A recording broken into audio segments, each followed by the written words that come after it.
Start over. Welcome to the July meeting of SacNORML here at Percos. Thanks for joining us. We've got a stellar meeting tonight. We've got some wonderful speakers. I'm stoked to hear what they have to say, so that means something. I want to welcome everybody. Thanks for taking the effort to come out. This is going to be simultaneously podcast out over the air, so I want to say a shout out to all the people out there in the podcast land that are listening in tonight. Glad to have you joining us. We're hoping to do a better job of managing the microphone so that you'll be able to stay with us all meeting tonight. So we have you in mind. I was talking just briefly about the raffle. John's going to walk around with raffle tickets. We encourage you to buy them. I always buy 10, so that means the odds are I'm going to be a winner.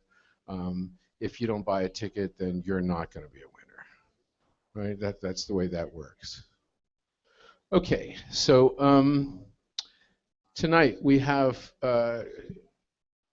both Dale Geringer, who's going to be here and talk from representing SacNORML, and he's going to give us a legislative update about what's going on. I'm privileged and proud to introduce my friend Cody Bass, who's here. He's my candidate for Cannabis Warrior of the Month, maybe year, and we'll talk a little bit more about him before I introduce him. So we've got a great program for tonight. I'm going to start with some announcements. Richard, where's Richard? Richard, you have some announcements? Come on up front here. You're going to be on first. Good, but important.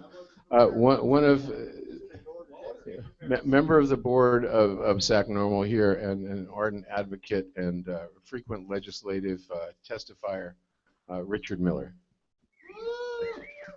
Okay, real quick. A lot of things have gone down. Where to start? 643 is going forward with amendments. 243 today passed 5-0 to move forward. This cultivation regulations. I thought Dale was going to talk on all this stuff, but anyway, that's moving forward. And the e-cigarette bill today failed. So yeah, happy to hear about that. Anyway, that's pretty much about it. Dale's going to be talking later, so he'll probably bring up some other stuff. Thank you. Okay, so I had a few things I wanted to talk about today. I'm going to say this is my slot here. It says Granddaddy Mike announcements. First announcement I want to make is I want to give a shout out to Bob Bowerman. Bob Bowerman is recovering from his heart surgery at home, and we understand that he's listening in. So Bob Bowerman, the originator of, have a positive conversation every day with a positive cannabis conversation every day with somebody you don't know. That's Bob's strategy for outreach. So if you'd like to join me, a little get well wish for Bob. Hey, Bob. Thanks a lot. Next thing I wanted to just bring to your attention, I don't know if everybody's heard, a lot of people have heard about the raids recently up at Island Mountain, okay, that were going on. Big caravans, they were going up and chopping up 80,000 plants up there in the Triangle area. And everybody knows that there's been a lot of twisted spin out there about this was really an environmental eradication. These people were, severely damaging the environment and weren't respecting the watersheds, and et cetera, et cetera. There are many of us who realize that a number of the people that had interests in those grow operations or were operating those grow operations were part of the CCVH group, who had recently hosted a lot of the Lieutenant Governor's Blue Ribbon Panel people to go up and do a tour of their area. So there's some question, about how much exposure resulted from these people, taking an organized view about policy reform in cannabis in California, and whether or not these raids were in some way, a lesson to be learned for us all. So recently, just today, up on the, the Pitt River, up in very far northern Modoc County. There was a raid on sovereign tribal lands, okay? And we understand that that was, again, a multi-agency task force that went in there. Although I haven't heard, somebody correct me if I'm wrong, I haven't heard anything about arrests, okay? There were arrests. So this is, you know, supposedly sovereign land. There's some issues up there about exposure because they have a 10-acre grow site with, you know, 30 greenhouses that are visible from the public highway. And apparently this originated in some NIMBY complaints of the neighbors who said, and I quote, the quote was, we didn't have problems with the reservation until they started growing cannabis, and now that they're growing cannabis, that attracts the criminal element. Right? So, I mean, let's take a minute and just look at the circular reasoning here, of course. If it wasn't a crime, right, then the people that it attracted would be the business interests and the consumers that were coming up to obtain the cannabis, right? So if the neighbors are complaining about the criminal activity and what they're defining as a crime is taking place on sovereign lands, you can see that we're getting into a situation here where, you know, people just aren't respecting each other's limits and they aren't respecting each other's rights. And that's nothing new. I mean, we all know this happens every day. But it happens in a bigger way when it's, you know, a 10-acre grow and 30 greenhouses and it's sovereign tribal land. So I think it's prudent to say that the enforcement community is getting more active, right? And they're being more assertive, and they're pushing the limits of what are their real rights and what are their real powers to enforce. And there's many of us that believe that these are the, you know, the thrashing attacks of the vanquished in this war on drugs, who are now out to just seize as many resources and as many assets as they can, because that's how they've been self-perpetuating for so long, right? This is what they know how to do to support themselves. And now they're doing it with ever so much more fervor because, you know, the war is ending, right? The war is ending. And I think we're all proud to realize, you know, we live in cannabis where we have been winning this war by producing the most and the best cannabis in the world, right? And that's something we're all proud of, and that's something that we will all continue, I'm sure, to do into the future. So that's what I wanted to talk about. Next, I want to remind you one more time to buy raffle tickets. We're going to be bringing this up. We're just going to hit you like 4 or 5 times. So this is number 2. Buy raffle tickets. You don't have a chance to win unless you buy a raffle ticket. So, Ron, do we have any other announcements before we get into our guest speakers for the night? I said before, yeah. Any other ones worthy of holding up our guest speakers? No pressure there. Okay, Jan, what is it? Come on up. You got. Jan Daly announces a 1-year anniversary since he quit smoking. Cigarettes. Yes, thank you. Well, our support, Jan. Thank you very much. Okay, I do want to say that I did get the high sign that our 3rd guest speaker, Heather Burke, has arrived. So I did get the wave from Heather, and she'll be pleased to know that she'll be speaking second tonight. So I'm going to move on to our first speaker. Our first speaker tonight is a man who, as a Harvard graduate, has learned to speak to everybody as a Harvard professor, right? So here is Dale Geringer to enlighten us about SacNORML's legislative progress, and I'm sure he's going to enlighten us a little bit about what Reform California is up to, and maybe we'll actually get some inside information. So I give you Dale Geringer. Thank you very much. Great to be here in the River City. Let me cover as much ground as I can here. I thought I was supposed to come here to talk about the 2016 thing, and then people want to hear about AB 266. and there's so much going on.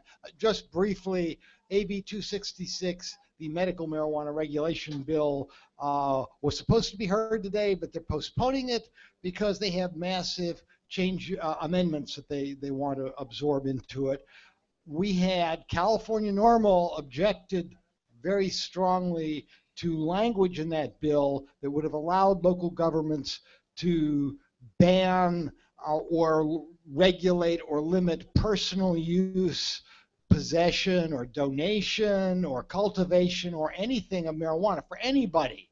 All right, we said, no, this does not apply to patients, and it doesn't apply to caregivers.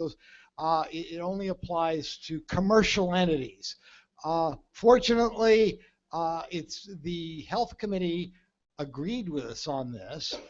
They're going to change the bill, and supposedly they're going to amend it so that it only applies to people it's supposed to apply to, which are people who are in the business of a commercial business of medical marijuana and are going to be out there working with all of these agencies that are going to get set up under the bill to hopefully finally come up with some sort of comprehensive legal scheme for marijuana that will set the stage for 2016.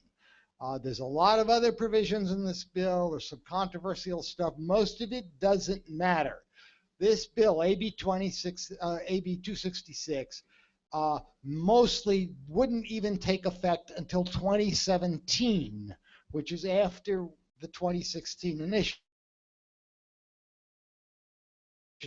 What it would do that would be is it state agencies to start looking at medical marijuana.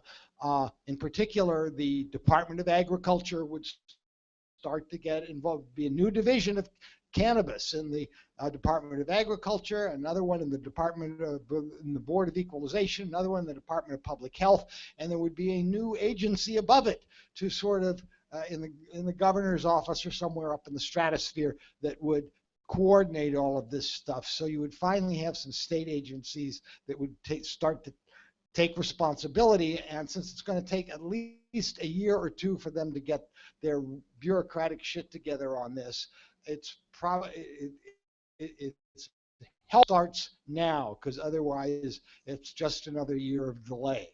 So it sets up these agencies, and it does establish a sort of half good process for people who are existing players in the industry to get provisional licenses. So it sets up a provisional licensing system. So if you've been in business for the last 3 months in California and can show it somehow through documents of your local government, if you can get your local government to play along, you can get a provisional license going. So this will at least bringing people into a system.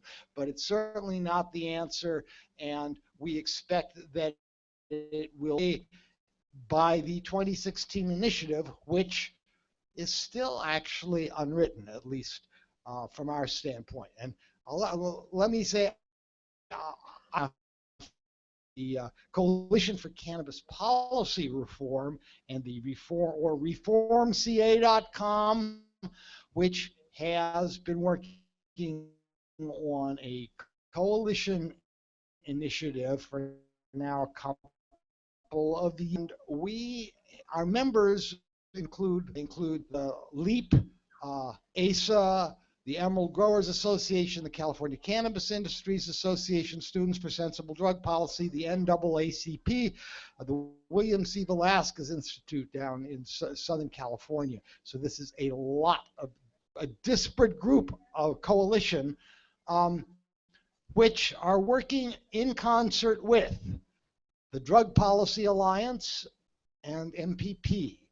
And we are expecting amongst us ourselves to come up with a really terrific initiative in another couple months or month and a half.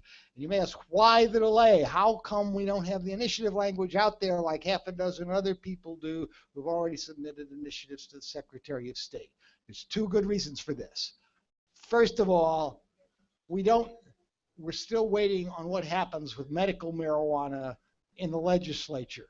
we can't change the marijuana laws in California in 2016 without knowing what those laws are. And we don't know what those laws will be in 2016 because we don't know what's happening with medical marijuana regulation. If they enact a bill this year, the laws will be considerably different than if they don't. So that's a really important question that won't be settled until later this autumn. The legislature doesn't end until August 31st, and only by then will we know what kind of bill the legislature came up with and whether it's good or bad, and whether we need to override it completely or build on it or what.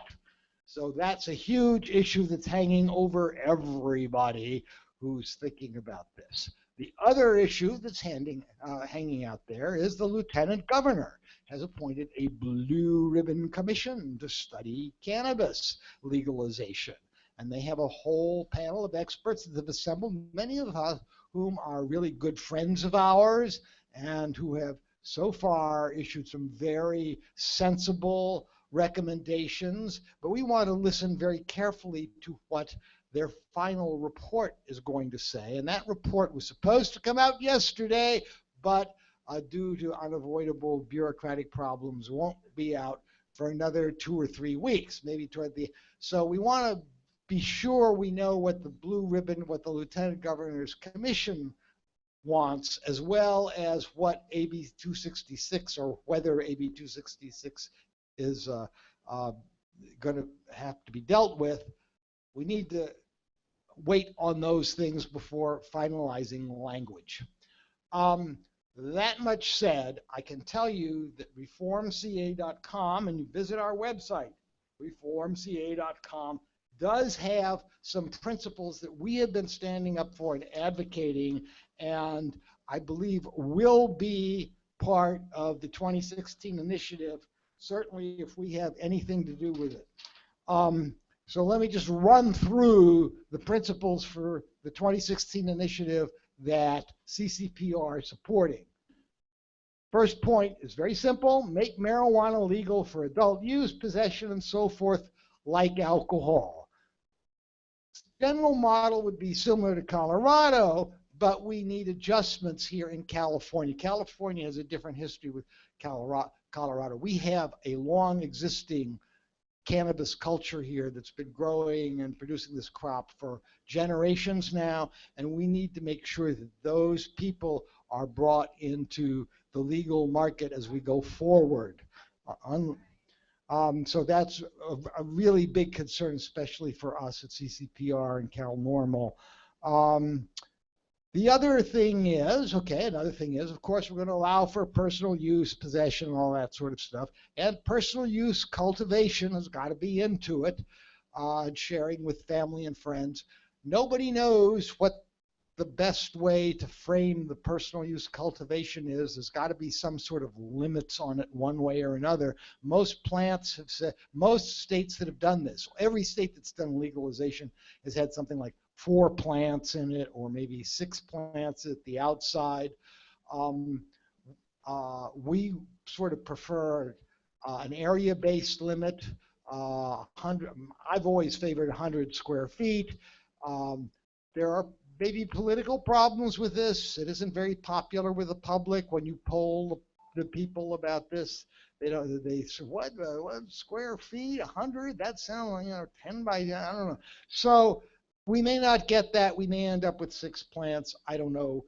But whatever happens, whatever limit there is, we want to make sure that if you go over the limit, it isn't a felony the way it is now, okay? So we want to make minor offenses like an infraction, a fine, or a misdemeanor at worst if you got a lot of pot there. So that's really important to us, is defelonizing small offenses, including selling $10 of pot on the street or something like that. That shouldn't be a felony. There will retain felony penalties for really bad offenses that are the kinds of things that the federal government has specifically said that it is concerned about, like growing on public lands and sales to minors, export from the state, stuff like gross environmental harm. But other than that, we want to bring this all down into fines and misdemeanors at worst. The other thing, okay, another point, we do want to maintain for sure a medical marijuana system as well as an adult use system. We don't want to sweep away medical and replace it with adult use like they sort of did in Washington State. Medical is here to stay. We're going to stick with medical. There are a lot of places in California that will accept medical and are not ready to go to adult use now. So we expect that the adult use stores will be a local option business in California, as it is in the other states that are doing legalization. Local option on adult use stores. Of course, adult use would be legal anywhere in California, but you couldn't necessarily go hang out in a pot shop or buy it on an adult use basis anywhere. But we do think medical cannabis has got to be available anywhere in the state to anybody. We do not favor local bans on medical marijuana at all. That's really important. And of course, delivery is another way to help make sure that medical marijuana is available throughout the state. But that's very important. Also, I think it's important, another key thing that we're working for is to make sure that medical marijuana patients' rights are not only respected, but restored to what Prop 215 intended. Prop 215 was meant to say that you've got a right to marijuana as medicine if you've got a doctor's recommendation. All right, the courts have chipped away on that and said, oh no, you don't have any right to marijuana in general. Yeah, you have a right not to be prosecuted for possession, Health and Safety Code 11357 and Health and Safety Code 11358 cultivation, but you don't have a right to a job or child custody or all these other things. The courts have really undermine Prop 215. So we want to reassert Prop 215 and make it clear that patients need to have the same rights as other bona fide pharmaceutical drug users have. Okay. Another point is on-site consumption. This is another dicey thing. Most of the public is really afraid of on-site consumption, partly because they really haven't seen it. Most of them have not been to the Netherlands and seen how naturally it works and how little problem it actually generates. So people have these fantasies about it. So again, we're gonna. But on-site consumption is something that we've got to allow. It's not allowed in Colorado or Washington or the other legal states. It'll be it's going to be a local option thing, probably. Local licensed option, and you can have a pot shop. And some places are going to take advantage of that, and other places are going to stay clear of it.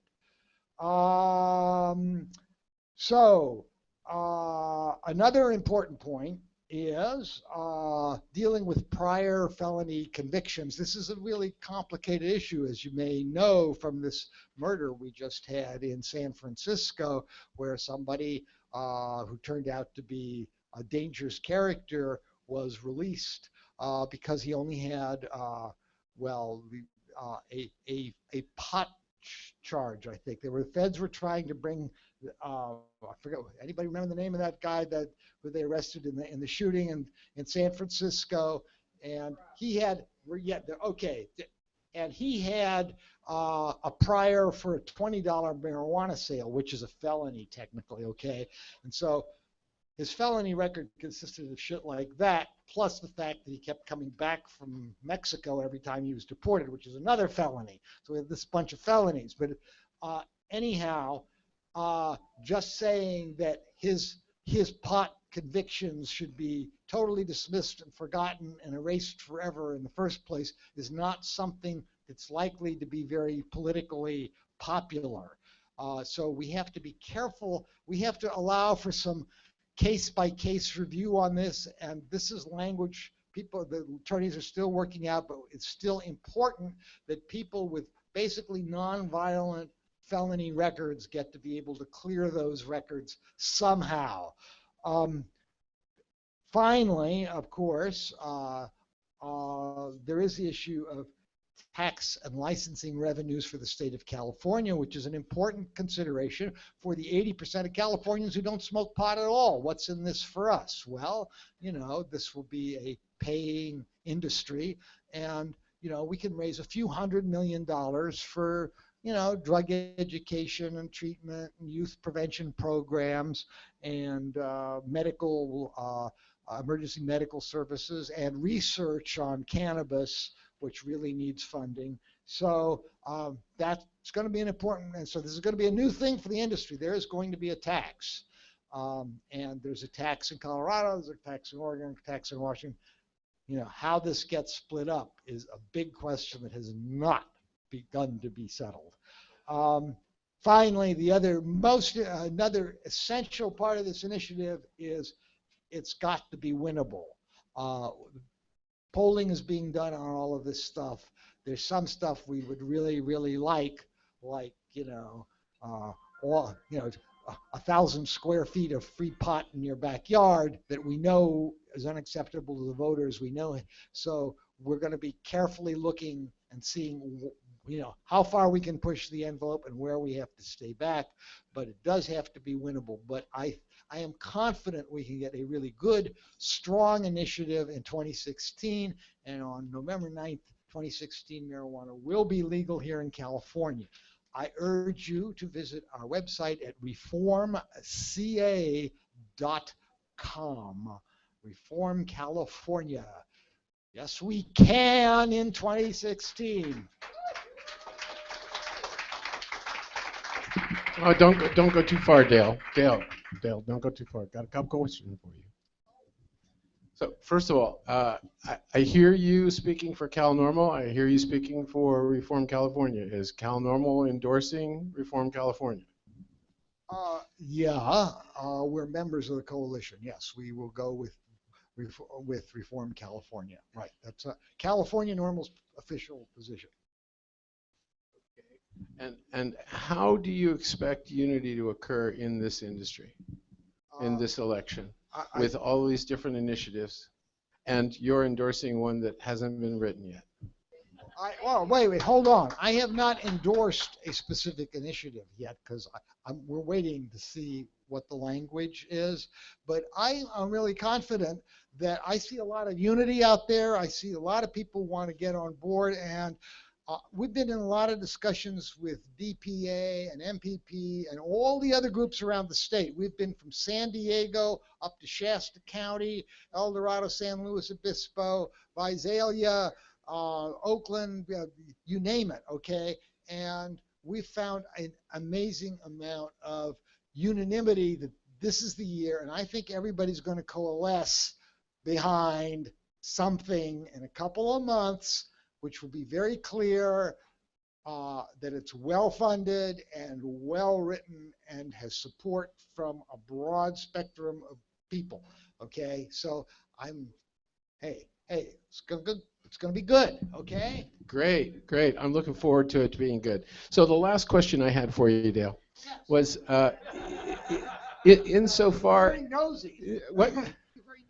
All these I'm asking these questions on behalf of all of our members who I'm sure are interested in having answers to this, and also we have untold members out there in podcast land, and somebody has to speak up for them because they're not even here. So the last question I wanted to ask you was, insofar as you refer frequently to polling, right? I would like to know, as a member of probably the largest oppressed majority in this country, right? I mean, we are a majority of people that want to legalize cannabis. The polls say that we are a majority.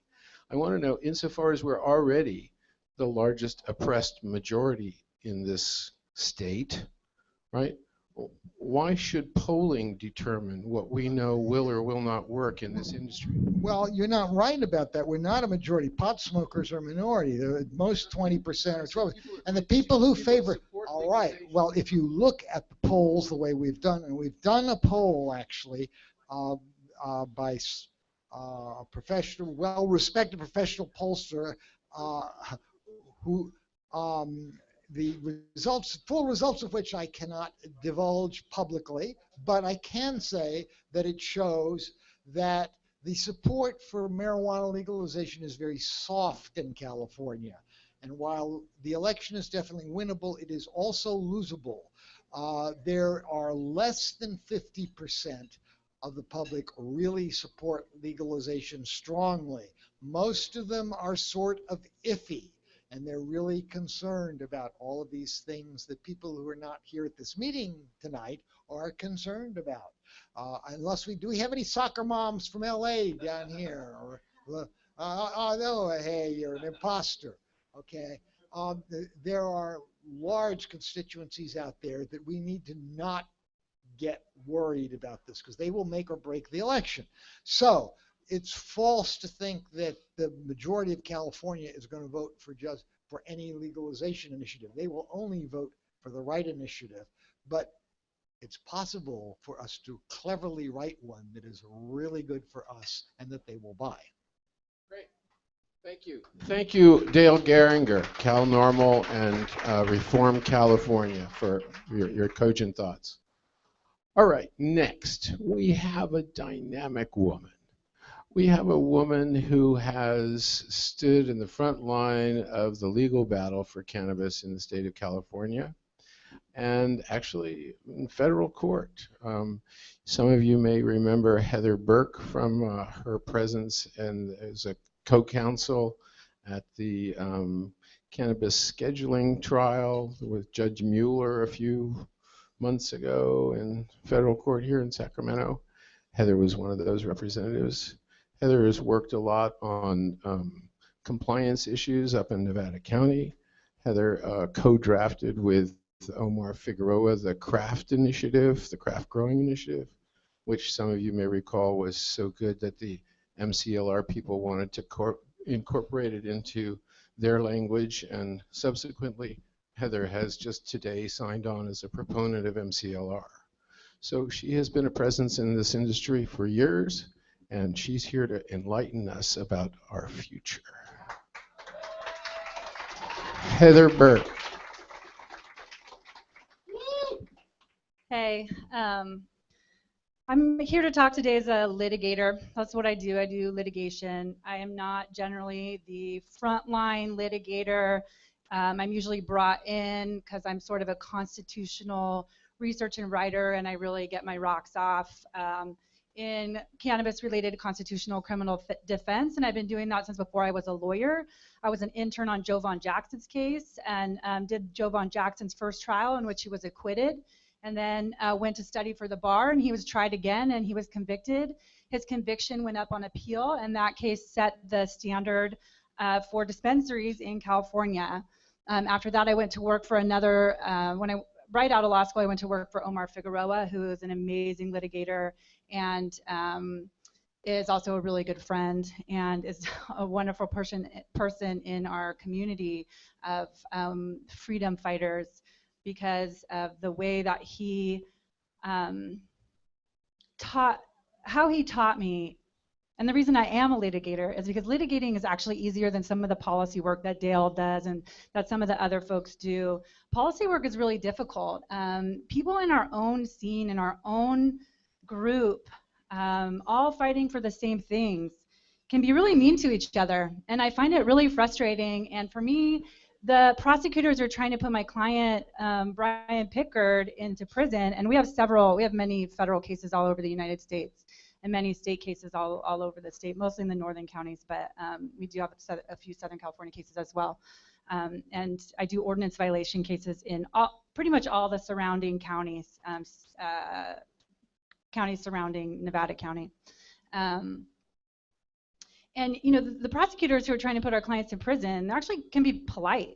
You know, you kind of figure out where the differences are, and then you chat about it, and then you know, generally let the judge figure it out. There's definitely some backstabbing, and you know, it's not perfect, but it's really surprising to me that when I became the chair of the local chapter of the Emerald Growers Association for Nevada County, and that's primarily because my friends and family, the people who I grew up with, the people who I associate with, they're small farmers, they're craft farmers. That's why Omar and I thought it was really important to draft an initiative that that cared for them, that protected them and incentivized them to come into compliance with legalization in 2016, especially when these are the folks who've been hiding in the fields and in the mountains for so long. And so getting involved with Omar in the Craft Cannabis Initiative and getting involved with EGA, it's scary. It's scary that members of our own team, don't have the same respect sometimes that that litigators often have when their end goal is much more pernicious. And so, my request to everybody would be to, like Jerry Garcia said, be kind, be nice. I just went to the Chicago Grateful Dead shows, and they ended the very last show. Mickey Hart ended the last show with, be kind. And so I think that that's something that we can take in together as we move forward, and especially it would be really nice if DPA would release that language. I think that would really alleviate a lot of problems, but we're not there yet. So while we get there, it may not be perfect, but I heard about one policymaker who's actually somebody that I really respect flipping off another policymaker at that cannabis cup, and I both respect them. And it was about some kind of minute words, and it's really disappointing for me to hear that that person had done that, because we shouldn't be doing that. So with that said, I'll give you an update on litigation. I'm going to tell you about federal law.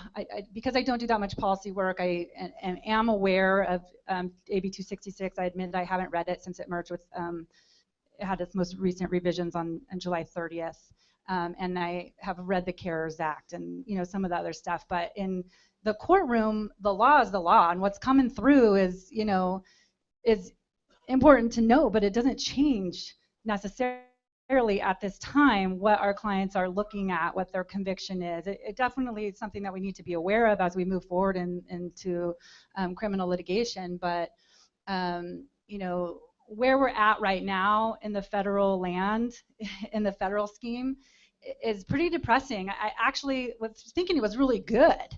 And we were doing really great. I was kind of, when I talk to my clients, I tell them, okay, we're going to talk about your ordinance liability, your state law liability, and we touch on federal law.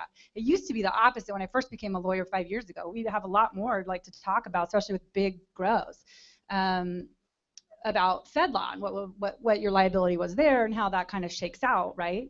But just right now, Mike was telling us about the big grow in Modoc County, so I just Googled that while we were sitting here.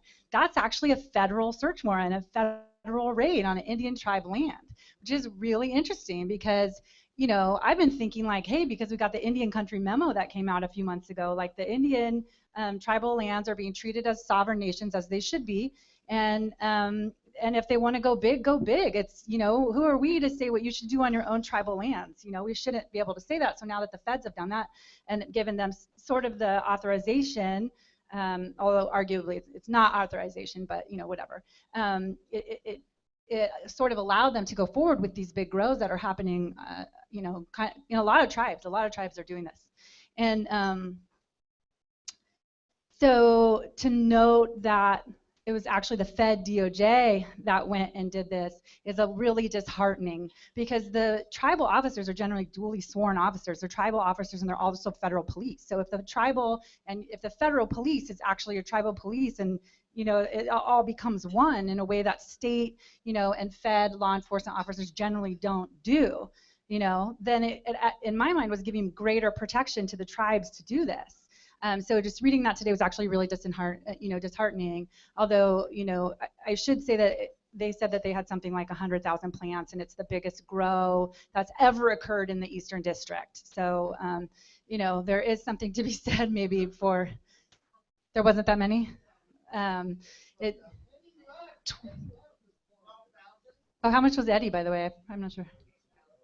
32,000? Yeah, so they're saying that this is bigger than that, and I don't know, but it has the potential for it.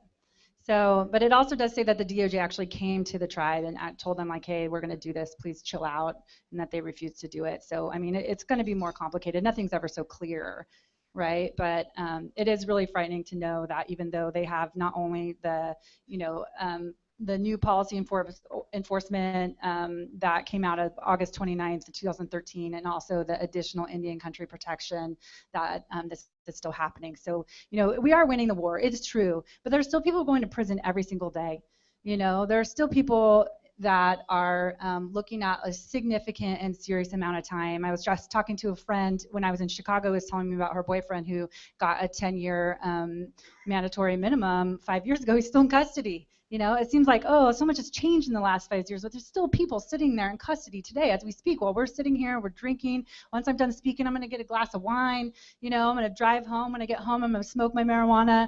I'm going to, like, these are freedoms that we enjoy right now that some of our brethren and sisters cannot enjoy because they're still behind bars. So this is like very serious. And sometimes talking to my policy friends, not all of them understand that this is still what's happening. And so we can't make the mistake of not moving through whichever initiative becomes the initiative, right, that has the money that we back. We can't make that mistake because we can't have another Prop 19. Because if Prop 19 had won, even though it was inappropriate, even though it didn't necessarily care about the farmers that make cannabis, California's cannabis heritage so unique, still every single person that wouldn't have been arrested from, November 5th, 2010 to, the date that we do move legalization through, all those people wouldn't be in custody, and that's huge for me. All those search and seizures that happened wouldn't have happened because the smell of marijuana wouldn't be probable cause if Prop 19 had passed. So yeah, it definitely wasn't perfect. We might be in a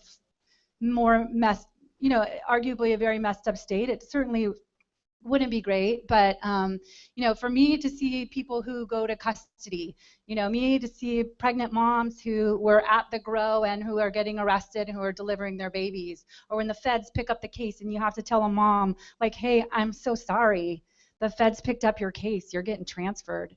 They don't speak English. It's really I can't even tell you like the heartbreak that's happening. Like marijuana legalization is really fun. It's really awesome. We need to do it, but we need to do it because we need to get these folks out of custody.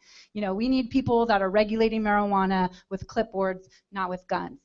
And so, the feds are still moving in. Apparently, they're still moving hard. We still have cases. An interesting case that we have in another jurisdiction in our Iowa case. All of the conduct happened here, and they were shipping out to another medical marijuana state on the East Coast. So they're going across state lines, but all of the cultivation activity was occurring in California. So it's like, it's legally prohibited. It's not morally prohibited. There's nothing they were doing that was morally wrong, right? It's just legally prohibited at this point. So they're moving the marijuana out there. One driver out of like a 10 defendant case where they were watching for 5 years. Right? And the feds watch close. They watch a lot closer than the states do. One driver stopped to get gas and get a hotel room while he was driving on the way through, right? California wouldn't take that case because of our Cole memo. But you know who wanted it? Because they don't have enough cases and they need their money? Iowa. And they're trying to find jurisdiction because of the one stop.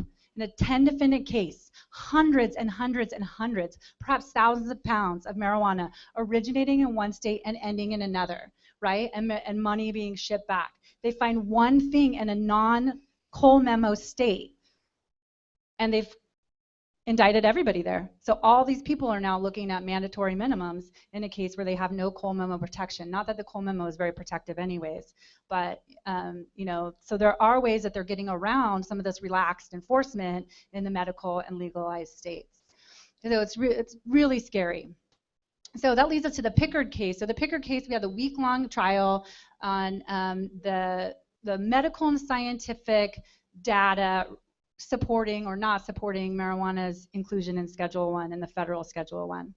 And one thing that stood out about that to me that I think is important, and I've been taking back to my friends and family and to my clients and to my community, is that they covered their basis in that grow when they were cross-examining Christopher Conrad, beloved Christopher Conrad.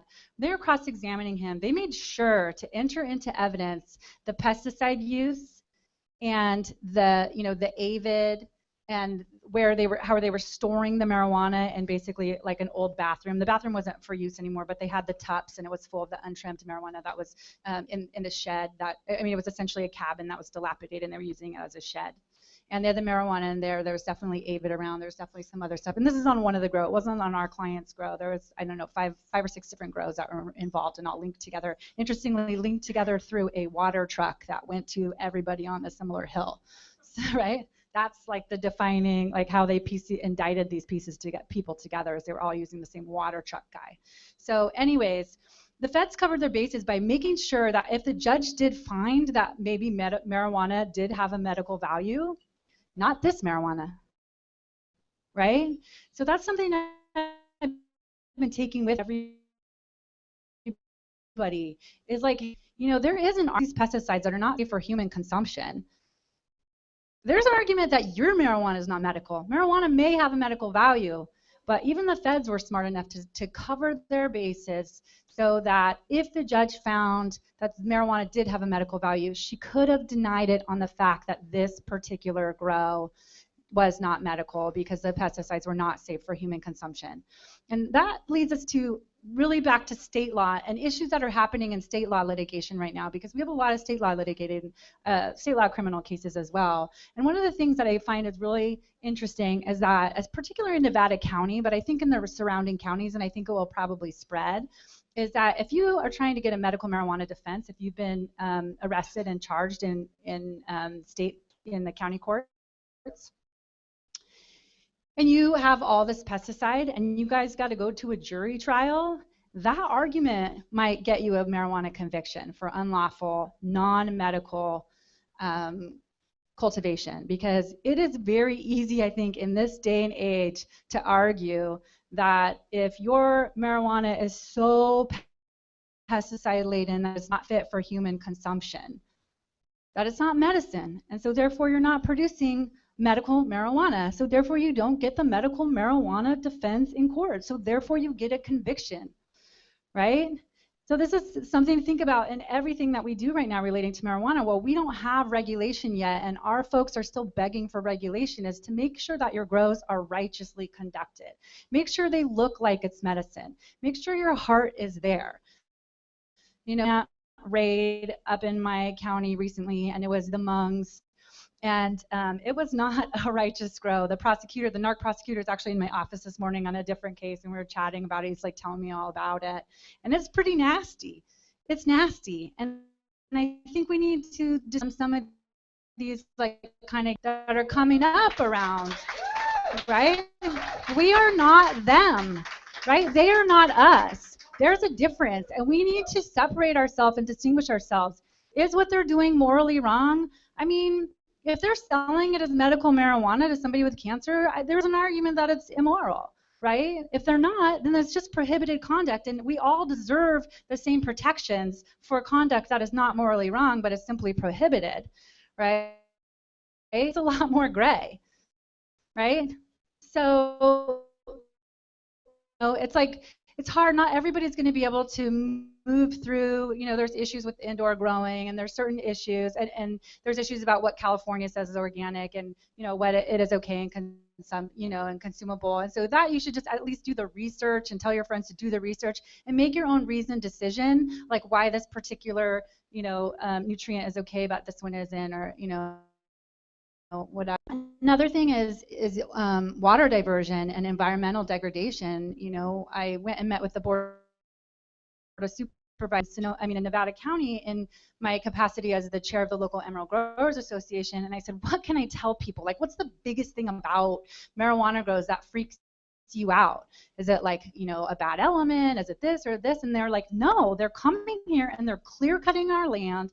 They're moving the earth. They're letting their pesticides flow into the environmental degradation that is happening at huge levels, and they're not getting permits for it. And some of the times the permitting, structures for moving big amounts of earth is actually so that you can kind of check to see if that if you can blast that side of the hill, if that would be okay for the watershed below. There are some really common sense and righteous reasons for like having a permitting. And so that's another thing to think about, is that Nevada County at least has started to slowly prosecute the environmental crimes and certainly the permitting issues. And there was a case where they actually they prosecuted the water diversion and the pesticide, and they didn't prosecute the grow. There was no cannabis-related crime that was charged. So the water diversion is a misdemeanor, but up on the North San Juan Ridge where we grow big, I mean, it's big up there, schoolers up there, somebody came recently and they stole the water from the water tank from the schoolhouse. They stole the kids' water, I mean, so this is like what we don't want to be associated with. And talking to the Board of Supervisors, I was telling them, like, hey, dudes, like, not everybody does this. And they were like, well, you need to do a better job of distinguishing yourselves, because right now, you're all the same. So, that's one thing that we can keep in mind and keep going. And that plays out, I think, into the state law and also into the ordinance violation stuff, and there's right now a huge sweep in Nevada County for ordinance violation cases in a way that I haven't seen. This is my 3rd season up there, and I've seen it happen before significantly, but normally I get this amount of calls like around harvest when the plants are going over the fence and the plants are getting stinky. So we get like lots of neighbors start to call, the sheriffs go out and they they start to do the ordinance. But we're already getting those calls right now. From my understanding, the sheriff has a big map of Nevada County on the wall of his office, or maybe in the NARC office. And they have a pin. Did flyovers. Like for a few weeks, everybody was getting flyovers. And then from what I understand, after that, there's pins. They have like little red pins in every single garden in the county. And so anybody that's getting a complaint or anybody that they can get to in time is getting an ordinance violation. And Nevada County is actually pretty cool. Like they have a pretty strict square footage limit, but if you're inside of that, they are leaving you alone. If you're outside of that, they're asking you to get into compliance unless you're clearly in violation of state law. And you have to be very clearly in violation for them to come and prosecute. It's not the same in every county, certainly not the same in Butte County. It's not the same in Yuba County. They're more likely to prosecute. But, there's an interesting issue about folks now who are they're getting their compliance checks right now because all these counties are going so hard. They're moving the plants off site, which in some cases is quite difficult, and they're putting them back on. At that point, no, we don't seem to know yet if people get caught bringing their plants back, if they're going to state law violate them at that point. So, that's kind of the risk that people are running. I haven't seen that going quite as hard as I did, as I do this year, that sort of mindset or that strategy. But if it works, that'd be a great strategy, to get around the ordinance, because when people are cited via the ordinance, it's actually very difficult. In criminal law, the immediate repercussions are very strict. You get arrested, you have to lawyer up, you have to go to court. It's really scary. An ordinance violation is like just a citation. All the county code enforcement officers seem to be instructed to be very nice, right? They're very nice, which always I tell everybody, like, hey, that is just like the siren luring you to your death, like, of course they're supposed to be nice. They're trying to get honey from bees or whatever, you get more whatever, the saying. I'm bad with cliches. So I'm too much of a stoner. I know the general like cliche, but I always forget the specific. So, but actually the ordinances are very difficult to fight because counties have vast authority under their land use codes. It is vast. The reason they give counties so much authority is because we want counties to be able to regulate their land use and be the primary regulator for land use, because the next county doesn't know what our county needs in terms of land use issues, right? SoCal sure as hell doesn't know what we need in NorCal. So these are not state law issues. These are very local and specific issues. It's very difficult, and it's civil. So you have to think about the Fourth Amendment doesn't apply in most civil cases. It doesn't apply in this. So they can come on illegally and they can still use the evidence against you, right? In criminal law, they have to prove you did something wrong beyond a reasonable doubt. Not only do they have to prove you did something wrong, but we get an affirmative defense for medical marijuana. And right now we get an affirmative defense that's very vague. Criminal defense attorneys love working in the vagueness because you have to prove that what we did was wrong. And there's nothing that says what we did was wrong.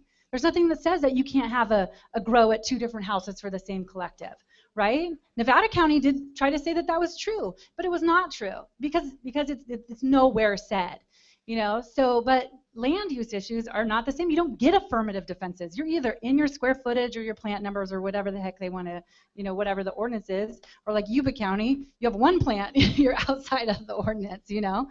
And you don't get the same ability to litigate. You also don't get the same ability to enter in, you know, any really defenses. There's only so much you can do. And these, they're essentially administrative hearings. So in the administrative hearings, the administrative law judge is not allowed to consider legal issues. They are only allowed to consider factual issues and whether your facts are in compliance. Well, I am a constitutional law lawyer. That is legal issues. They're not factual issues generally, whether somebody, you know, whether this particular law is a violation of due process or a violation of equal protection, right? And so like it gets a lot harder. And so they're actually, I think, coming and they're cutting down a lot more plants and they're getting around state law in a really pernicious way. And so, you know, we had our amazing challenge to the federal schedule. We are getting such good results in our state law case. You know, we have Pure Life. I represent Pure Life, who is another dispensary I represent with my colleague Xenia. Pure Life, who's another dispensary in El Dorado County, which totally sucks. They've like going after almost every single dispensary. I think there may be one left. You're back open? Oh, awesome. That is really good. That's really good. And I think there might be one other. There's 3 others. And so, yeah, they've gone pretty like strategically through. And the 2 that haven't been hit yet, if it's you plus 2 more that are still open, there's 3 more places besides you. Yeah, we've got Wallace, we've got, I'm going to draw a blank on one of them, and MCA. Yeah, so we've got 3 that are definitely still open in El Dorado County. So it looks like they're coming. Have you been charged yet with anything? So from what I understand, the first dispensary that was raided, they went and they actually had a grand jury that indicted them, which is a little bit unusual. We filed a motion to return all the property because 6 months later in Pure Life they had not charged them with anything, and they'd seized everything, and so we filed a motion to return property. And at the first court appearance, they filed the case. Yeah. So. And so, you know, in state law, we're having really great, it's really rare for our state law guys to get a conviction, at least a felony conviction. And so, you know, we're making really good headway there. That will probably change if AB 266 becomes law because it's going to be a lot more clear. You either have a permit or you don't. And so, you know, there's headway being moved everywhere, but it's still very serious. You know, it's still not something like, it was fun to go to the Cannabis Cup the other day, and I've been to a few. I've been to the Amsterdam Cannabis Cup maybe, I don't know, 6 years ago or something, but it's fun to see everybody like smoking so blatantly, and they're really not going after users, really. They're still going after, like, you know, certainly dispensaries, particularly in El Dorado County and some other counties, but growers. They're going after growers. They're going after growers. They're going after growers. In every single county, we are still the most vulnerable of the medical marijuana community because that's what every single county is still going after. So, you know, keep grows righteous, and keep them in the sort of numbers that the feds won't come there, which, you know, before I thought wasn't going to happen, but still is. And those are really the main things that I want to leave you with today. So, you know, just to give a quick update about the federal case, by the way, the judge denied our motion. She did it it was really sad because we presented so much evidence, and she basically just went, hey, your guys say one thing, the government scientist, who's a says another. And so there's a difference of opinion. Congress could find with one, and so therefore, I mean, she literally did not get into the facts almost at all.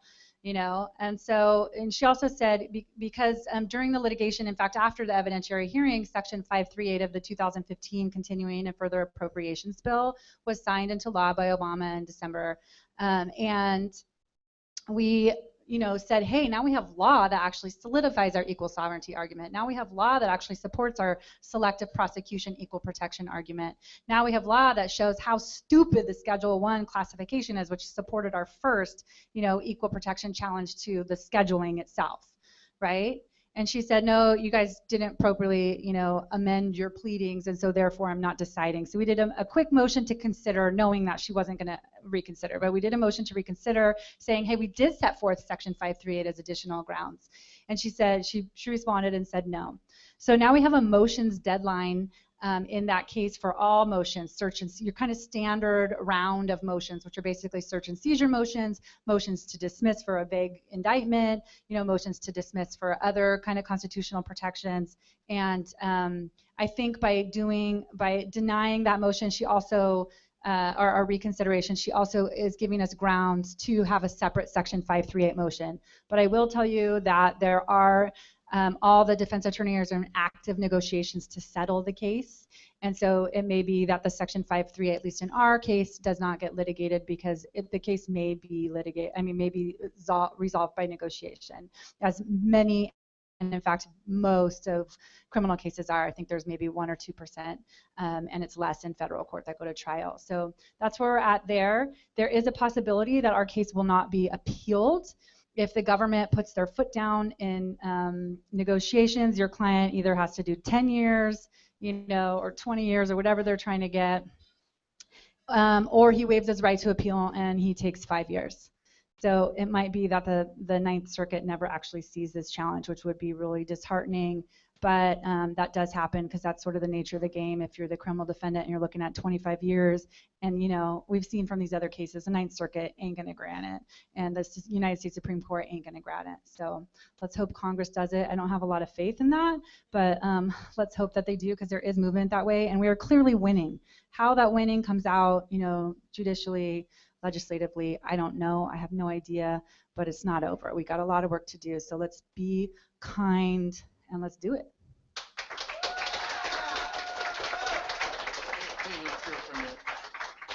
Heather Burke, folks, from the courthouse to your living room if you're listening on podcast. I just wanted to take a minute to say what an outrageous woman this is, to come from the Dead concert all the way here to talk to us in a matter of a few days. I wonder if I could ask you to show us your ink. Yeah, there's a lot of it. Really? Anybody want to see her ink? Would you mind? I don't want to push your limits. I just wanted to give you an opportunity. So wouldn't you like to have a lawyer that you could smoke with that just came from the Dead concert that knows so much about the law? Folks, Heather Burke. Thank you, Heather. Oh, a question?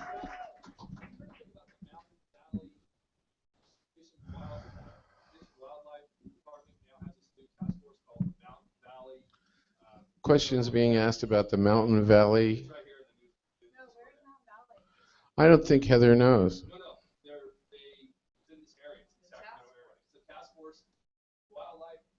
The fishing game is now called Fish and Wildlife. It's not called Fishing Game anymore. You guys understand that? They changed their name 2 years ago. Okay. Yeah, just referring to the in the latest news and review, the Mountain Valley Marijuana Eradication Task Force has been just formed, and they're running investigations in Sacramento County. They actually followed somebody for not having a brake light out because they went to a USPS office and it was crowded, so they went to a UPS office and they said that was fishy behavior for sending marijuana through the mail, and the guy only had an iPad in his backpack. And they actually called, this guy wasn't on probation or parole, they actually had probation, the probation department involved. And this is something that's going on. These agencies are now using interagency connections and relationships to circumvent the law, circumvent warrants, circumvent all these things. In some cases, they're using CPS, for example.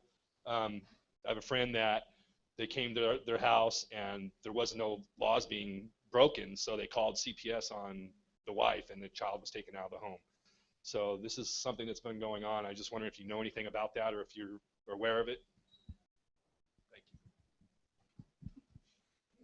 I think that is really interesting, and I think they're probably bringing in these other agencies, especially like Fish and Wildlife, because like the ordinance, Fish and Wildlife, and these other kind of civil property law, land use issues have a much relaxed probable cause requirement. So they're getting onto properties, and once they're on these properties legally for these civil enforcement issues, then they can do what they want with the criminal law.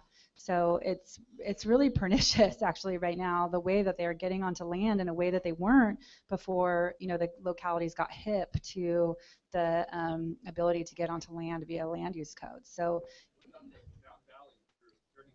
I haven't heard anything about the task force at all. But what I'm getting from Sacramento is mostly butane cases. So no butane, don't do it. Thank you once again, Heather Burke. And Andy Cohn is signaling he's got a comment he wants to make. That great activist from the streets of San Francisco to your living room, Andy Cohn. Thanks a lot.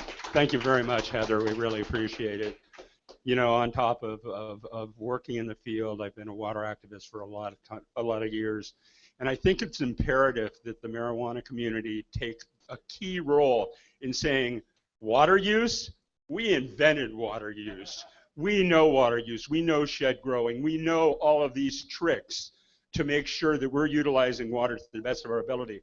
And if we don't start finding our expert witnesses and fighting for this fact that we know more about water distribution rights than the straight community ever dreamed of knowing when it comes to farming, we're missing the boat. We really have to. Do you agree with me on this, Heather?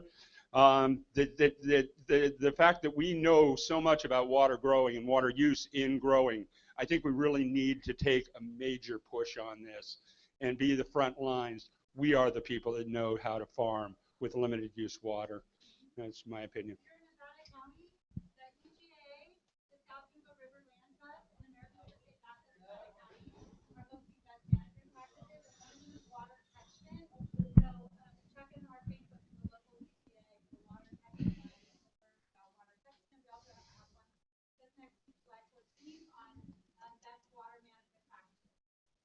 Best management water practices, Emerald Growers Association. Okay, I've got two little administrative things. I am holding here 12 raffle tickets. You know what my odds are of winning a raffle ticket tonight? Okay. I hope you are all arming yourself with raffle tickets so you have a chance. Where's John? Who's selling the tickets? Ron. Got a sale up here in the front. Anybody else want to buy a raffle ticket? Because after our next speaker, we're going to be holding the raffle. Hold up your hand if you haven't bought a raffle ticket and you're ready to buy. Okay, all those people. Ron, over here. Ron, over here next. Okay, thank you very much. So next, we have Jackie McGowan had a few words that she wanted to share with us. Some wisdom from her. Gosh, she's had a lot of wheels on the road lately. I think she's going to tell us something about her travels. Here's Jackie McGowan. My name is Jackie McGowan, and I am a board member of Sacramento NORML. But I am sad and excited to announce that I am stepping down. And I am stepping down because I am moving to LA to spend the next 16 months of my life to ensure that MCLR passes. I will be dedicating every ounce of energy that I have into uniting LA, and we just spent 6 days down there, and I am actually trying to trim down how many people we had to volunteer for Chalice this weekend. We have a tremendous amount of support down there, and I am really looking forward to just bringing the whole community down there together. So, but I did want to just give a quick description of why I chose this initiative. I play softball. That's what this is. I dislocated my thumb playing softball, but I'm a team player, okay? When I don't hit well or I make a mistake in the field, I expect my team to tell me what I'm doing wrong and how I can do it better. And that is the feeling that I get from CLR. It was a crowdsourced initiative. It started as a one-page document. A couple people came up with one page. It turned into a 44-page document written by the people, then edited down to 27 pages. And the lawyer that edited it down is so well respected that when we spent 3 days in the Capitol speaking to senators and speaking to assemblies, their jaws dropped when they heard this name, Steve Churchwell. He is a former legal representation of the Fair Political Practices Commission, so he's very well respected politically, and it definitely caught people's attention that we have a serious initiative. I then, after doing all this lobbying in the Capitol and speaking to not only our supporters, we spoke to opposition. We went to several people that have written initiative or bills trying to increase penalties for concentrates. And we went to them and we said, it doesn't work when you just increase penalties. You have to offer a caveat to allow them a safe place to make this medicine. We need to, if you want to increase penalties, fine, but we have to give them a road to follow to allow them legal businesses. Otherwise, you're just enabling the black market and you're just empowering the wrong people and you're dissuading the good people. So we spent 3 entire days in meeting after meeting after meeting with people that were friendly to us and people that weren't friendly to us, just to get that door open to have this conversation. So I totally believe in this team, and we're still taking input for this initiative, and I really hope that we can get some more people involved, and you guys can carry on the spirit that I'm leaving here today to go take to LA. So thank you. Thank you. Thank you all. Jackie McGowan. It's simply a case of our loss is their gain. Sorry to see you go. Good luck in your work down there in Los Angeles. We support you. Thank you. Okay. Anybody want to hear about time? Okay, so we're going to move on. Now, our next speaker from South Lake Tahoe to join us tonight. Cody Bass is one of the newest elected board members of the National Cannabis Industry Association. I've known Cody for a number of years as an activist. We see each other around the state in a lot of different venues and a lot of different contexts, always doing the same thing.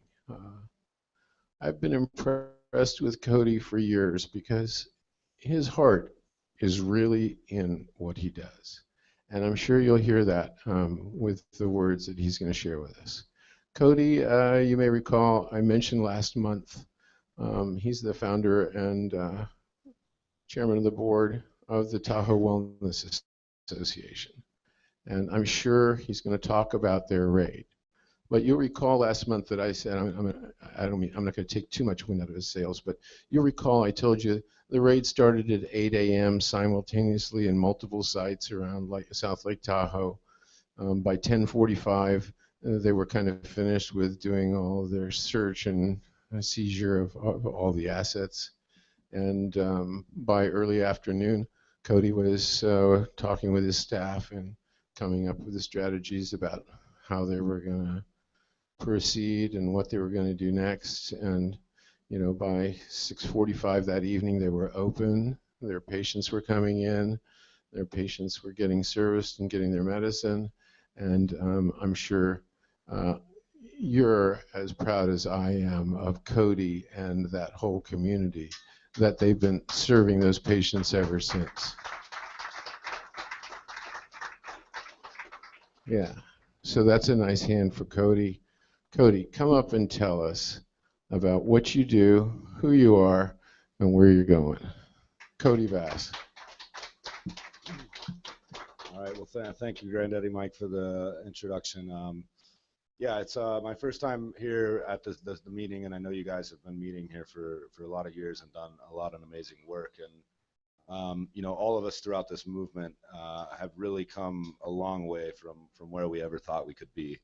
And I think we need to remember where we were when 1996 was here, and there was no such thing as medical cannabis, and we were all considered criminals. And I think we got to remember at that point there was not any part of a majority of the voting population to the issue, or even any way to pull that issue at the time. And it was about a grassroots movement. It was about humanity. It was about what's right for the sun, for our access to the plant life, for medicine, for all mankind. And this is a policy that's been put against, you know, the United States, that's spread across the globe. And it's a failed policy that's affecting humanity through generations of people. And we can't stand here and make it this far and then validate things like AB 266 that continue to keep this a crime, that continue to call us criminals, that will allow for more prosecution and more imprisonment of our people for something that is absolutely not a crime.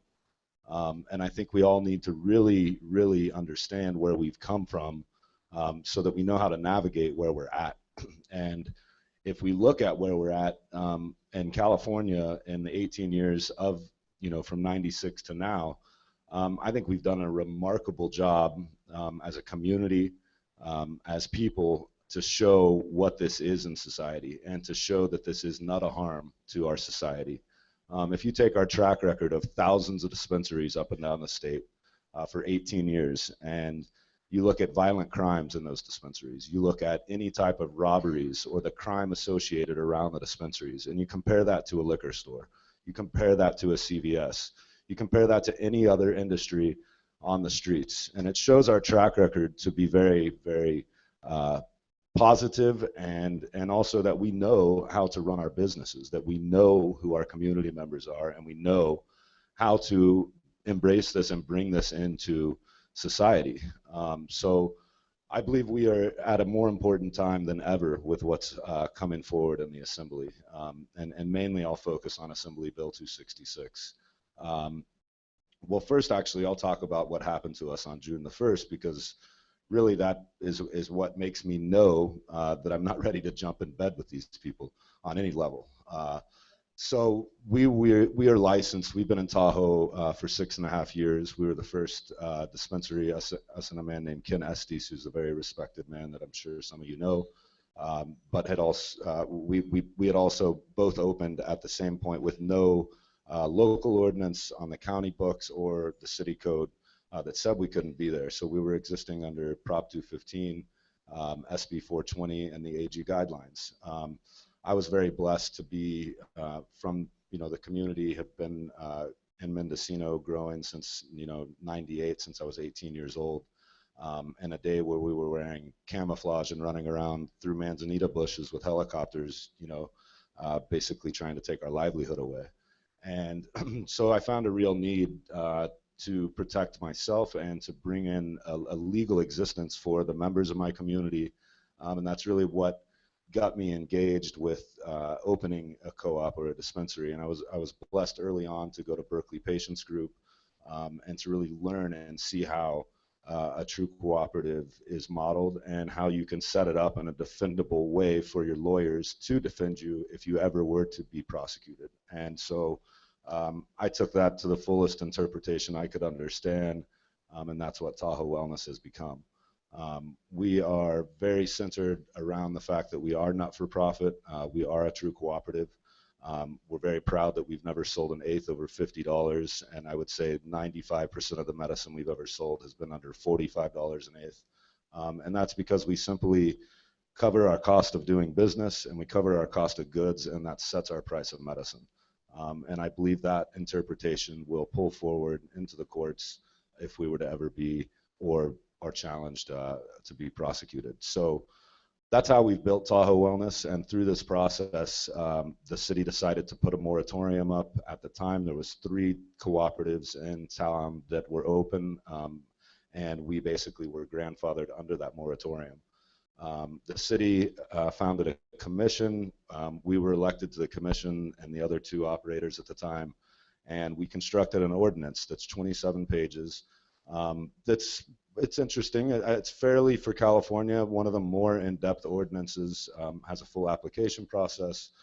So we went through this process with the city. We went through the application process and were licensed in 2011 for the first time, where we actually hold a license from the city, which is very unique for California. I think it's just Berkeley, San Francisco, Oakland, and South Lake Tahoe are the only municipalities willing to, but I don't believe they've issued any licenses. Oh, they have. Okay. So Sacramento is on the list now. I haven't been involved so much in the Sacramento thing for a minute, but that allowed us to be licensed, which obviously, we feel that we as we do, legally exist, and so in October we went through the application process, which is our renewal process, a very in-depth audit with the city of South Lake Tahoe. Which was by far the most in-depth audit that we've been through, and we've been through IRS payroll, BOE sales tax. I mean, we've been through a lot of audits in our 6.5 years. So this process just happened to us in October. The city relicensed us for 2 years. And so anyways, we get to June 1st, and we've got sheriffs meeting my managers at the door at 8 a.m., search warrants, full 9 yards, and basically, the drill. They take everything that we have, including all of our plant genetics. We have an on-site grow that's permitted by the city. But it was a very interesting raid. They did it at, they were at my house simultaneous at 8 a.m. They were at the co-op. They raided my 93-year-old landlord at gunpoint, dragged her out on her porch, and her son, simultaneous. But I immediately noticed that this was all El Dorado Sheriff deputies, that there wasn't any federal agents around, and that there wasn't even any police officers, because we exist in the city of South Lake Tahoe. I know not to speak on any level, and immediately got my lawyers on the phone. But I finally see a police officer. Oh, why are you here? Because we're licensed by the city. Oh, we're here on backup. And so I come to find out that the city actually didn't participate on any level with the raid, and that this is all coming out of Placerville. And it was kind of some ironic timing to where I had done a call to action against the El Dorado County Sheriff's Office related to a deputy that was caught at his house with a methamphetamine lab in production. As he got a domestic disturbance call from his wife crying. Nevada sheriffs show up at his house, arrest him, find a full methamphetamine lab plus, and they basically, the media report comes out, and it in my mind was being swept under the rug. They say possession of paraphernalia, trafficking of methamphetamine, give no possession amounts, $55,000 bail, administrative leave. This family's been in the sheriff's office for over 40 years, and every sign to me is saying this is getting swept under the rug. And for me, I don't want to rest my head in a community where that gets to live, and it doesn't matter what I have to put up to make sure that doesn't happen, and that's the activist in me. And so I did a call to action to the Board of Supervisors, and we started it on Facebook. We started it through the front desk of the co-op. I basically wrote a letter the week before we were going to the board, saying that, hey, we're coming for this call to action because we want to see an investigation into our sheriff's department at a real level, and we feel that the Board of Supervisors is the best channel to, whether it's the FBI or whoever needs to do this, but it's in 2 states, methamphetamine lab, the head of our narcotics task force, seems like something should be done, and this should not be swept under the rug. So whether or not this is coincidence, it is a speculation at this point, because they haven't even unsealed the search warrant affidavit, so we have absolutely no details to anything. But the speculation on my end is that this was a vindictive and retaliatory move on the sheriff's department, because the morning before the call to action was the morning we got raided. Call to action was June the 2nd, 9 a.m. Board of Supervisors. We get raided June the 1st, 8 a.m. at Tahoe Wellness. My landlord, and the reason my landlord really comes into play, because this shows their fear tactics. This shows all they really have, saying that we're a licensed dispensary, is to terrorize my 93-year-old landlord, to scare her to the ability that she won't let me reopen my dispensary. And that's all they have. And it's so clear to me in a lot of levels. And so we, basically, as you can imagine, they took everything from my house, computers, keys. I mean, they literally just kind of try to erase your life. And they were very much trying to pose as if they were the feds. And thank the Lord that the feds were not at our door, but the IRS, no FBI, DEA, and that's because we pay the federal government every month for our 280E allocations, and they get a large check, and they probably want to continue to get it. And so they don't participate on any level, and we're very grateful for that, without a doubt. But so we immediately pulled our staff back together. Definitely had some shooken up staff members that were a part of it that somewhat got interrogated, but performed really well, didn't say a word. Pulled our members back together, our vendors, our patients, and we got medicine back on the shelf by 6:30, got cleaned up. They did things like break our community center window out, which is just a 1,200 square foot room completely detached from the dispensary, where we do yoga. We perform a variety of holistic services and support groups every day. This community center has been broadly known for 6.5 years on the South Shore. So it's a really very intense thing to go through, as I'm sure some of you know. And basically at this point, though, we got right up and reopened. I met with the city manager and city attorney. They said that they had no part of this. They actually didn't become aware of it until it was coming over the radio for a backup. And they sent our chief of police to my 93-year-old landlord. These people, built Barton Hospital. Her husband's name is like the first name on the plaque that built our local hospital. They've been in town, the first families. So it's a very intense time in El Dorado County, to say the least. But we intend, we're there. We're not going to go away. Like I've always said, I don't mind if it takes a taco truck. We will be there. And that's what it's going to be. So, where we're at with AB 266, in my viewpoint, is that it very much goes against the intent of the people of California and Prop 215 on so many levels. We have a ban that is being taken out of Riverside and the city of Los Angeles, which are really both, in my opinion, not the cases that should have been taken to the appellate from the get-go, but they were. And they've set a ruling that says that the cities and counties have this right to ban based on zoning and different things, where, in my opinion, there's possibilities in the county, or in the city that yeah, maybe they do, when you get into dense areas, have the ability, if a city's too dense, to actually say you can't exist because you can't fall within these zoning regulations and this and that. But in an unincorporated area of a county, they must apply to what the people's vote and the people's intention of a law if it was voted in. So this is why the ACLU has finally joined a medical cannabis case in the state of California that's based out of Fresno. This case is very likely to make it to the Supreme Court, in my opinion, because the ACLU is on it. The ACLU, everybody knows, has weight in the courts without a doubt. The Supreme Court is much more likely to look at this case, as they've denied other cases, because the ACLU has not been involved. And so if we were to pass AB 266, it would, in legislation, write the concrete ability to ban, which the Supreme Court couldn't overrule. We would have to overrule with a new initiative. And basically, and anybody, Dale left, but he believes that, oh, well, this is just as good as we're going to get, and we should just take it so we can get to somewhere. And this will destroy, in my opinion, patient access. And we really must activate. I believe more than ever around showing that we are the people. These advocacy groups that, in my opinion, have done amazing, great work. I've been a witness to it. I've been a part of it. But I believe they're taking the trust and, basically the work of what a lot of patients and a lot of people and stakeholders and growers and everybody that has brought us here, and trying to represent us for something that we haven't endorsed or represented. And that makes me highly upset. And we need to, as the people, stand up against that and let it be known. Don't be shy to let it be known that that this is not what you support on all levels, whether it be the Facebook levels, on media, you know, going to the Capitol and seeing, sitting down. It's a great experience if you've never done it, to just go in the office and try to meet with the guy, and sometimes you get lucky.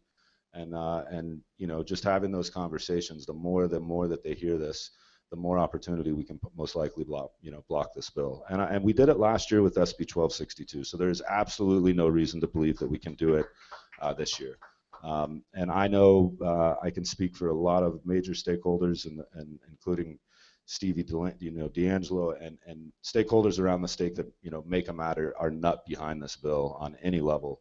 And some people may be trying to confuse that to make it seem that it's different than that. But it is absolutely the truth that we do not back AB 266, and we all must try to stand up and make it blocked. So, and my take on legalization, real fast, I want to see nothing more than cannabis not be a crime. That's my sole intention to life, honestly.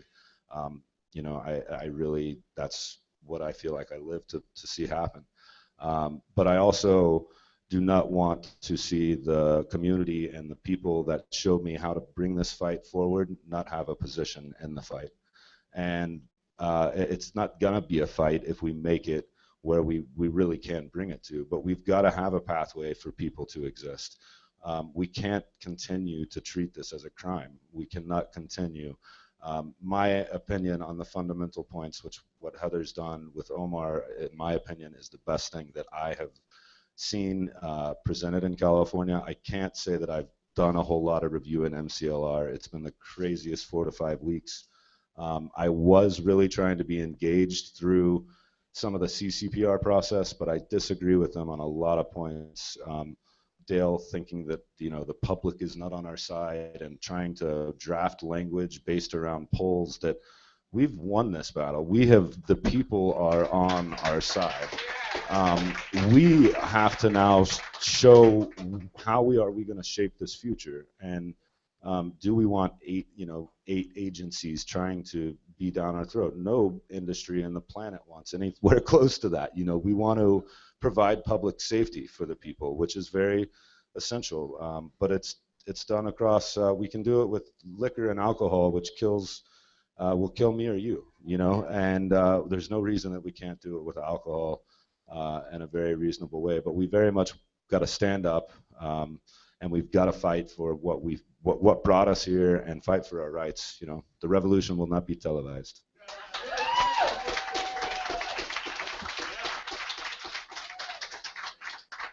Thank you so much, Cody Bass. Well, I know we got a couple questions for you. Gee, you're a rabble rouser, you know.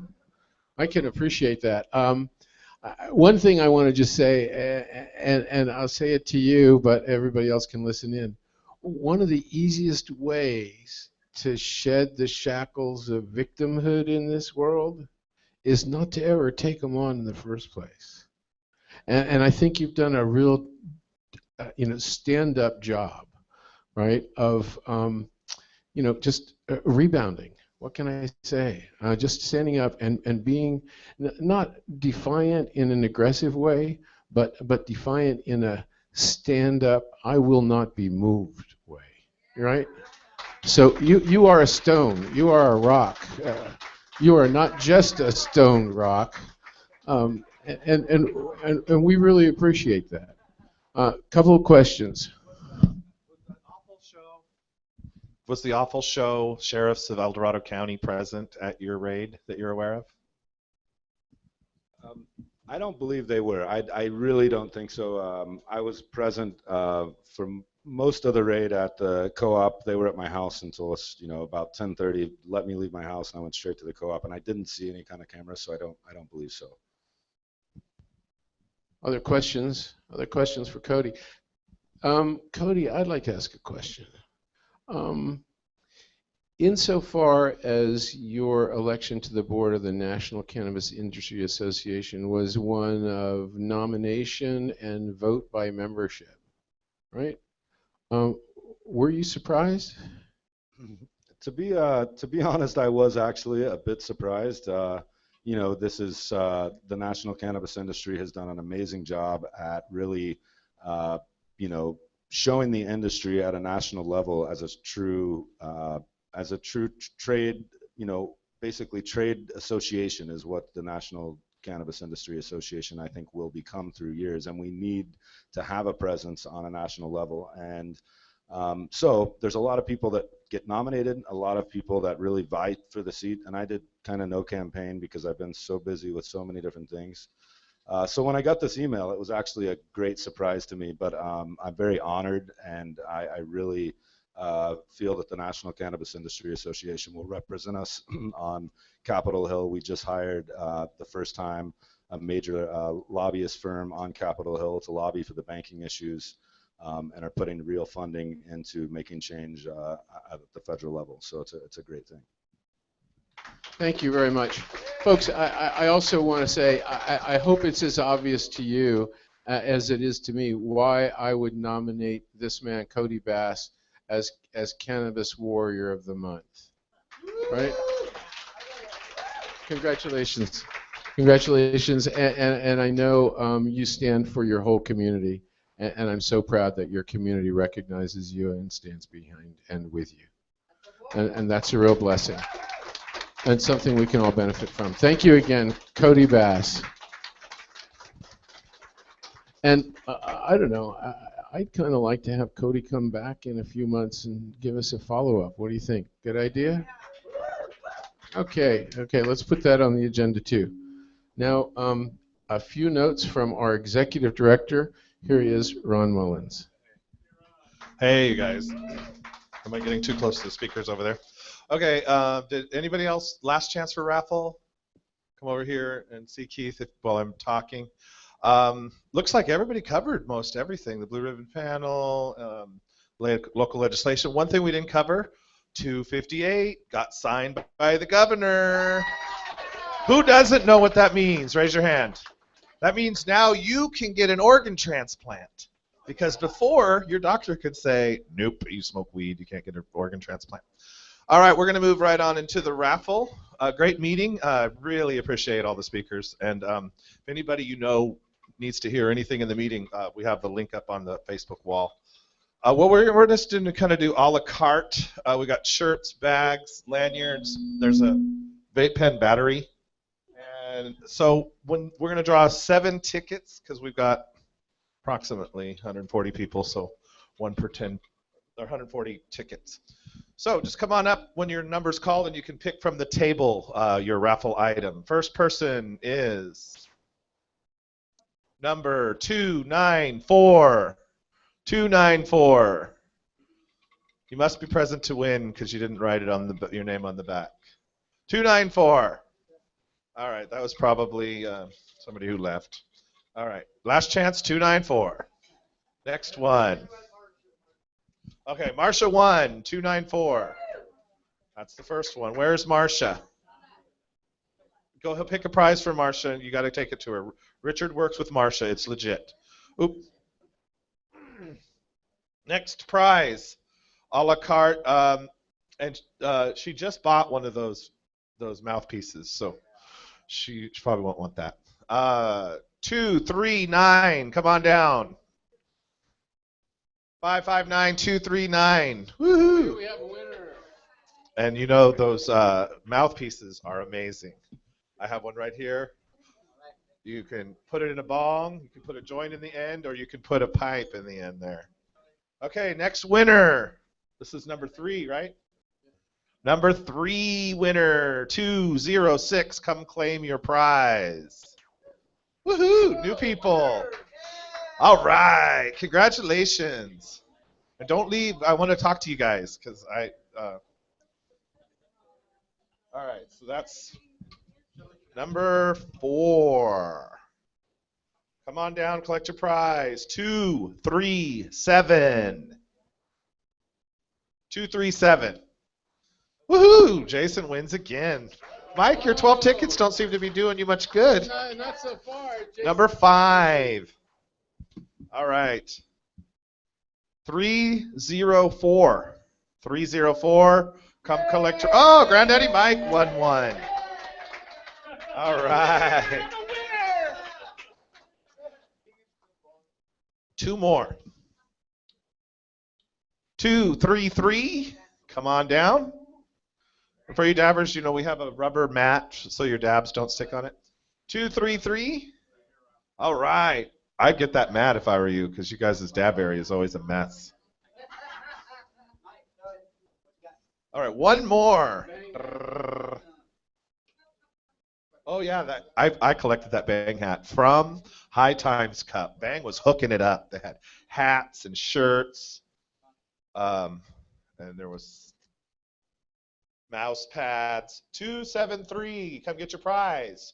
That is the last raffle item of the night. Our next meeting will be the second Wednesday of August. Hopefully you all will make it. Then we'll have the Blue Ribbon Panel's results. Oh, I forgot. Jason, what is your last name? Jason Wolf has volunteered to be our members coordinator, so we're going to vote on that on our next general meeting. And then if anybody is interested in competing with Anthony Savala for the spot of secretary, he is I nominated him, and anybody else that's interested in being secretary of SacNORML is welcome to join us next month for the nomination and votes at the just let me know, okay? All right, thanks for coming. Thank you very much. I think, let's give ourselves a hand for making the effort to come out here, for having this kind of a community that supports us getting together to share our values. And thanks to all you folks out there in podcast land that have listened and joined in with us. And look forward to seeing you next month. That's the second Wednesday of every month. Same bat time, same bat channel. Thank you very much.